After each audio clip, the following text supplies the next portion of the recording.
आपको पता है कि हमारे बुरे वक्त में हमारा कोई साथ नहीं देता, लेकिन उस बुरे वक्त में अगर कोई हमारा साथ देता है तो कुछ मतलबी लोग उन अच्छे लोगों का फायदा उठाते हैं और फिर एक ऐसी बात समाज या हम आप लोगों के सामने रख देते हैं कि किसी पर भरोसा करने का मन नहीं करता है।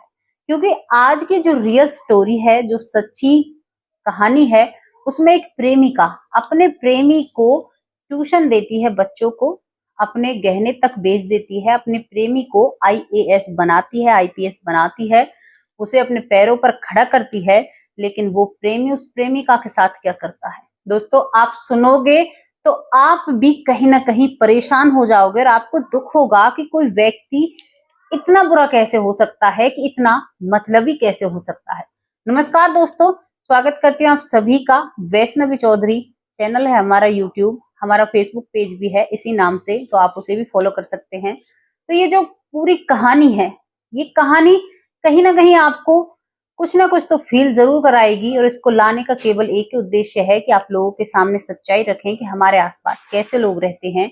हम कितना भी किसी के लिए कुछ कर लें, लेकिन सामने वाला अगर कठोर हो या धोखेबाज हो तो वो धोखा दिए बिना चूकेगा नहीं, मानेगा नहीं, चाहे हम अपनी कितनी भी शिद्दत से अपनी ईमानदारी उसके सामने रख लें। आज की जो कहानी शुरू होती है वो इलाहाबाद यूनिवर्सिटी से शुरू होती है, जहां पर एक लड़का और एक लड़की पढ़ते हैं। लड़की का नाम प्रियंका होता है, लड़के का नाम प्रदीप होता है। प्रियंका और प्रदीप यहाँ पर ग्रेजुएट कर रहे हैं 2 साल से। दोनों जने में अच्छी खासी बॉन्डिंग है, दोनों एक साथ पढ़ते हैं, दोनों की बातें बहुत अच्छी मिलती हैं और आपस में इन दोनों की इतनी बनती है कि मानो जाने कितने दिन से ये दोनों एक दूसरे को जानते हैं। यहाँ पर ये इलाहाबाद में ग्रेजुएट करते हैं, इनकी पढ़ाई यहाँ पर ग्रेजुएट पूरी हो जाती है तो दोनों ही मन बनाते हैं, क्योंकि दोनों पढ़ाई में बहुत अच्छे थे, बहुत तेज दिमाग रखते। तो दोनों एक सलाह बनाते हैं कि क्यों ना हम दिल्ली के मुखर्जी नगर जाकर एक कोचिंग लें, आईपीएस या आईएएस की तैयारी करें, ताकि हमारा फ्यूचर ब्राइट हो और हम एक अच्छी जिंदगी गुजारें। यहाँ पर जब दोनों बातें करते हैं, प्रियंका और प्रदीप, तो प्रदीप कहता है कि प्रियंका, तुम कह क्या रही हो? तुम तो एक अच्छी फैमिली से बिलोंग करती हो, तुम्हारे घर में किसी भी चीज की कोई कमी नहीं है, लेकिन मेरे पिता एक रिक्शा चलाते हैं, मेरे पास इतना पैसा नहीं है कि मैं दिल्ली जाकर कोचिंग लूं या किसी टेस्ट की या किसी चीज की तैयारी करूं। मेरे पास इतना पैसा नहीं है, मैं कैसे दिल्ली का खर्चा उठाऊंगा, कैसे कोचिंग सेंटर का मैं बिल पे मतलब फीस कैसे दे पाऊंगा। प्रियंका कहती है कि अरे इतनी सी बात, तुम क्यों परेशान हो रहे हो? मैं और तुम इतने दिन से साथ रहते हैं, तुम एक बार दिल्ली चलो, मेरी जो पॉकेट मनी या मुझे जो पैसे मिलेंगे उनमें से भी मैं सेविंग करूंगी और कुछ ना कुछ जुगाड़ में ऐसा बैठाऊंगी कि तेरा भी काम चलता रहेगा। अब जो प्रदीप होता है वो अपने घर बात करता है, प्रियंका अपने घर बात करती है। प्रियंका के घर वाले सभी नौकरी पेशे वाले होते हैं, घर में किसी भी चीज की कोई कमी नहीं होती। प्रियंका की तरफ से हरी झंडी थी, लेकिन प्रदीप कहीं ना कहीं मजबूर था, उसके घर में पैसों की किल्लत थी, लेकिन फिर भी परिवार हामी भर लेता है और ये दोनों दिल्ली के मुखर्जी नगर में जाकर एक पीजी लेकर दोनों जने रहने लगते हैं। दोनों जने वहां पर रहते हैं, कोचिंग स्टार्ट हो जाती है, वहां पर इनकी पढ़ाई शुरू हो जाती है, बहुत अच्छे से पढ़ते रहते हैं। प्रियंका अब देखती है कि जब कहीं ना कहीं प्रियंका इस प्रदीप को प्यार करने लगी थी, कहीं ना कहीं इसके बारे में फीलिंग इसके अंदर प्यार जैसी उमड़ने लगी थी, तो अब जो प्रियंका थी वो देखती है कि प्रदीप के पास पैसों की कमी है। जब पैसों की कमी को देखती है तो प्रियंका अब ट्यूशन वहां पर कुछ बच्चों को दिया करती है, ताकि ये प्रदीप को कुछ पैसे दे सके, जिससे वो अपनी पीजी का किराया खर्चा उठा सके। ये सब जब देखती है प्रियंका तो ये काम करने लगती है और प्रदीप को कुछ ना कुछ पैसे देती रहती है, ताकि प्रदीप की पढ़ाई चलती रहे। ये दोनों जने मिलकर 4 साल तक कोशिश करते हैं और 4 साल में जो प्रदीप होता है वो अपना टेस्ट जो देता है उसमें जो चौथा स्टेप होता है उसमें क्लियर हो जाता है और इसको आईएएस के लिए सिलेक्ट कर लिया जाता है। जब ये वहां पर सिलेक्ट हो जाता है, लेकिन प्रियंका कहीं ना कहीं उस प्रेमी की जरूरतों को पूर्ति करने के चक्कर में अपनी पढ़ाई पर कम ध्यान दे पाती है और प्रियंका यहाँ पर रह जाती है। लेकिन प्रियंका फिर भी अपने प्रेमी का मनोबल बढ़ाती है, कहती है कि कोई बात नहीं, मैंने तुमको तो, तुम्हारा तो पूरा साथ दिया, तुम तो निकल गए, मैं 1-2 साल मेहनत और करूंगी, फिर मैं हो जाऊंगी और तुम अपना आगे का कंप्लीट करो। अब जो ये प्रदीप होता है, ये अब टेस्ट क्लियर करने, मतलब एक इंटरव्यू होता है, इंटरव्यू देने की तैयारी करता है, लेकिन यहाँ पर भी वही मसला होता है कि प्रदीप के पास अच्छे कपड़े नहीं होते और प्रियंका भी अब अपना सब कुछ बेच चुकी थी, उसके पास ज्यादा खास कुछ रहा नहीं था। हालांकि परिवार से कह नहीं सकती कि मुझे किसी और के लिए पैसे चाहिए, तो प्रियंका अब फिर अपने प्रेमी के लिए अरेंज करने के लिए पैसे तैयार हो जाती है और पैसे सोचती है कि कहाँ से मैं इसके लिए पैसे निकालूं, ताकि इसका जो इंटरव्यू, लास्ट इंटरव्यू है, जो आईएएस बन जाएगा उसके बाद ये, तो वो कैसे पूरा होगा। तो वो बहुत जी जान से कोशिश करती है। तो बस उसको एक चीज नजर आती है, उसके गले में एक गोल्ड, जो सोने की चैन होती है, उसके गले में एक सोने की चैन होती है और प्रियंका उस चैन को देखकर बस उसके दिमाग में एक ख्याल आता है कि मैं इसको अब बेच दूंगी, क्योंकि प्रदीप का खर्चा है, इसके कपड़े नए सिलवाने हैं, नए बनवाने हैं, कोट पैंट, क्योंकि आप इंटरव्यू देने जा रहे हो तो आपकी पर्सनैलिटी बहुत अच्छी सबके सामने आनी चाहिए।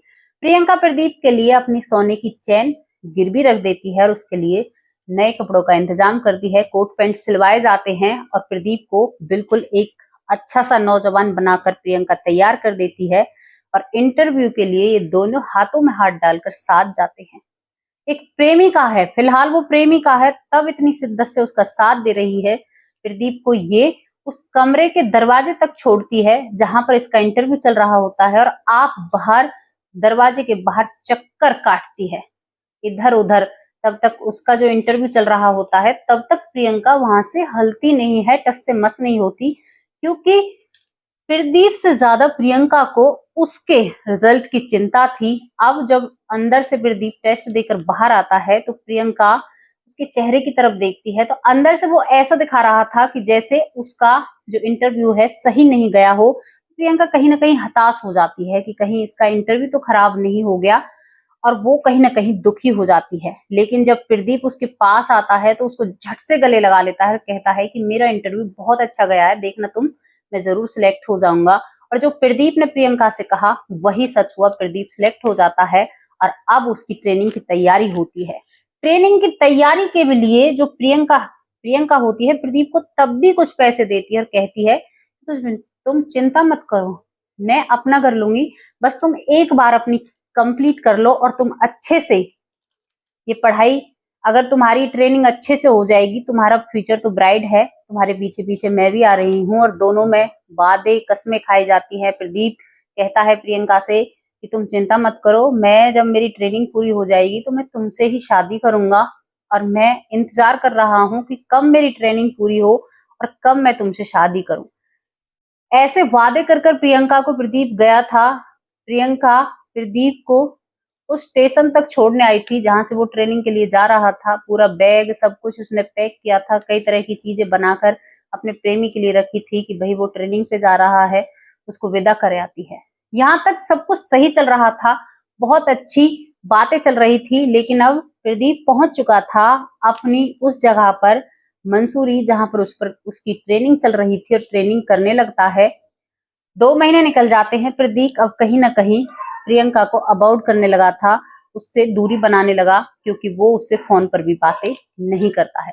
जब ये सब कुछ होता है तो प्रियंका कहीं ना कहीं हताश हो जाती है। कभी सोचती है कि चलो कोई नहीं, वहां पर ट्रेनिंग कर रहा है तो शायद उस कारण बस मुझसे बात नहीं कर पा रहा, क्योंकि वो फोन करने बंद कर दिए थे, अब बातचीत करनी बहुत कम कर दी। कम से कम 4 या 5 दिन में एक बार बात किया करता। तो प्रियंका परेशान हो चुकी थी और सबसे ज्यादा परेशान वो जब होती है जब उसका नंबर ब्लैक लिस्ट में प्रदीप ने डाल दिया था। तो प्रियंका को कहीं ना कहीं महसूस हो गया था कि कुछ ना कुछ गड़बड़ है। प्रियंका किसी और का फोन लेती है और प्रदीप के पास फोन मिलाती है, भाई तुम मेरे साथ ऐसा क्यों कर रहे हो, तुम मुझसे बात क्यों नहीं कर रहे, आखिर ऐसी बात क्या हो गई। तो प्रदीप सामने से ये कहता है कि अब मेरा पीछा छोड़ो, अब तक जो था मेरे तेरे बीच में वो ठीक था, लेकिन मेरी अब आगे की जिंदगी में अपने तरीके से जीऊंगा और तुम अपना कहीं जाओ, कुछ भी करो, मुझे तुमसे कोई मतलब नहीं है। प्रियंका जब ये बातें सुनती है, उधर प्रदीप ने फोन इतने ही काट दिया था, प्रियंका से बात करनी बंद कर दी थी। प्रियंका हताश हो जाती है, परेशान हो जाती है और वो टूट जाती है। उसके अंदर एक ऐसी चीज जन्म लेती है कि उसका सब चीज से विश्वास उठ जाता है कि जिस व्यक्ति के लिए मैंने इतना कुछ किया, रात भर काम किया, ट्यूशन पढ़ाया, अपनी पढ़ाई पर ध्यान नहीं दिया, शायद इस पर मैं ध्यान नहीं देती तो आज इसकी जगह मैं होती। ये सब चीजें देखकर प्रियंका एक बार फिर खड़ी हो उठती है, सोचती है कि इसे पूछूं तो सही कि ऐसा इसने मेरे साथ क्यों किया, क्यों मेरे साथ ऐसा कर रहा है। तो प्रियंका एक गाड़ी का अरेंज करती है और उसमें बैठकर निकल जाती है मंसूरी की तरफ। मंसूरी की तरफ जब प्रियंका जाती है तो जहां पर उसकी ट्रेनिंग हो रही है उसके अंदर अलाउड नहीं है कोई बाहर का बंदा, तो वो डेली उस दरवाजे पर जाती है। लेकिन ना ही तो जो ये है प्रदीप उसका फोन उठाता है, ना ही उससे बात करता है। तो अब उसके पास एक विकल्प था कि रोज वो इंतजार करती कि कब वो बाहर आए किसी काम से और मैं उसे सुबह की जाती शाम को घर आती। तो 4 दिन उसके बीत चुके थे इसी तरह से। तो चौथे दिन एक लड़की अंदर से आती है, शायद वो भी वहां पर ट्रेनिंग कर रही थी। तो जब वो महिला अंदर से आती है तो प्रियंका उसके हाथ को पकड़ लेती है।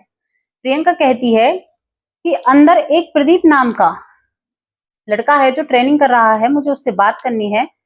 तो जब ये महिला उसकी बात पहुंचाती है प्रियंका की अंदर, तो प्रदीप अपनी एक नई प्रेमिका के हाथों में हाथ डालकर प्रियंका के पास आता है और कहता है, अपनी प्रेमिका जो नई बनी है उससे मिलाता है अपनी पुरानी प्रेमिका को कि ये मेरी पुरानी दोस्त है।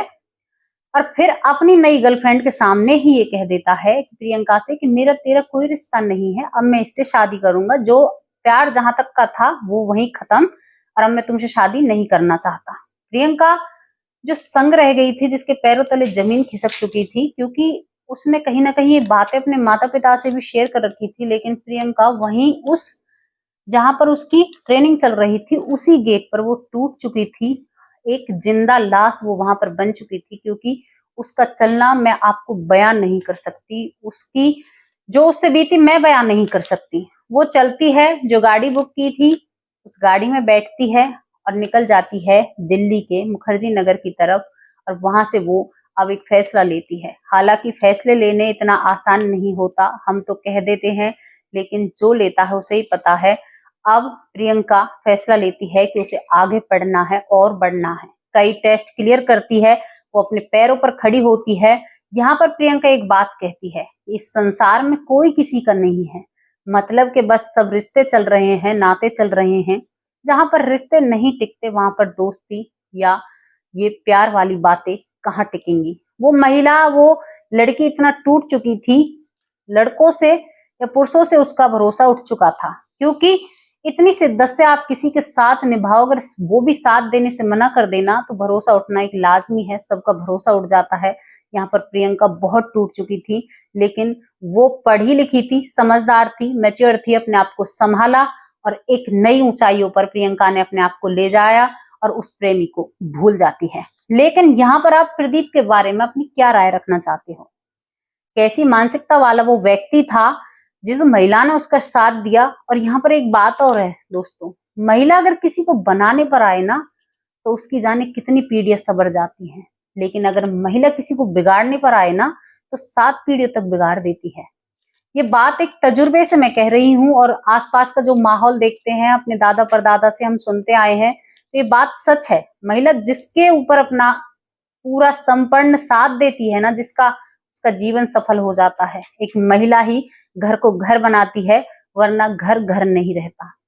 कैसी लगी आपको ये स्टोरी? ये स्टोरी बिल्कुल रियल थी, ये सच्ची घटना है, सच्ची स्टोरी है। तो यहाँ पर बताना ये जरूरी था कि हमारे आसपास कितने चीप और कितने वाहियात लोग भी, कुछ लोग ऐसे होते हैं, मैंने सबके बारे में ये नहीं कहा है, लेकिन कुछ वाहियात लोग हमारे आसपास रहते हैं, जिन्हें हम शायद कहीं ना कहीं किसी गलती में अपना बना लेते हैं और बाद में हमें पछतावा ऐसा होता है कि पछतावे से कोई फर्क नहीं पड़ता, हमारा जीवन बिगड़ चुका होता है। तो ऐसे लोगों से हमें दूरी बनाकर रखनी चाहिए और कभी भी प्रियंका की तरह किसी पर अपना इतना सब कुछ निछावर नहीं करना चाहिए, क्योंकि दाम वहां पर लगाइए जहां पर दाम लगने वाली वस्तु हो। अपना टाइम वेस्ट वहां पर कीजिए जो सामने वाला आपकी रिस्पेक्ट करे। एक ऐसा लड़का जिसके घर में शायद खाने के लिए भी कुछ नहीं था, एक लड़की ने साथ दिया, एक ऊंचे लेवल पर उसको खड़ा किया, लेकिन उस लड़के ने उसको क्या दिया? नमस्कार, जय हिंद, जय भारत। कैसी लगी स्टोरी? कमेंट बॉक्स में जरूर अपनी राय रखना। कल फिर हाजिर होंगे एक और ऐसी ही सच्ची स्टोरी को लेकर।